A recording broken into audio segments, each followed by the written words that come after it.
Voilà, avec chronique yake James Mkeshaba. Hapa tunakuwa maeneo ya Nyamugo, nafasi kwenye kunakuwa kijana mwenye aliuawa hapa kwa usiku wa leo ya kuchia leo dimanche. Alors kunakuwa changamoto nyingi sana.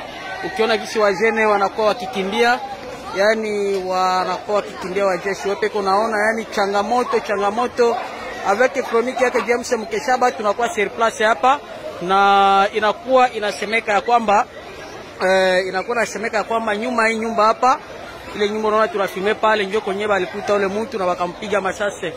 Alors population ya Nyamugo precisement vile ya Bukavu inakuwa ikifanya marche hapa, inafunga barabara. Ukiona namna gani moto inakuwa imewaka pale, unaona deja changamoto, watu ni changamoto deja kwa siku ya leo maeneo ya Nyamugo na wajene, parce que wajene wanasirika kusema ya kwamba wanaua mwenzao jene.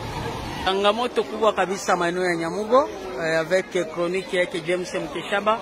Unaona namna gani jeunesse inakuwa ndani ya barabara kusema ya kwamba waliua mwenzao jene hapa maeneo ya Nyamugo, na alikuwa anafanya kazi ya kuisha matelefone maeneo ya Nyamugo. Unaona wewe peke barabara isi na yala, na watu yani wajene wanakuwa wakileta kelele hapa.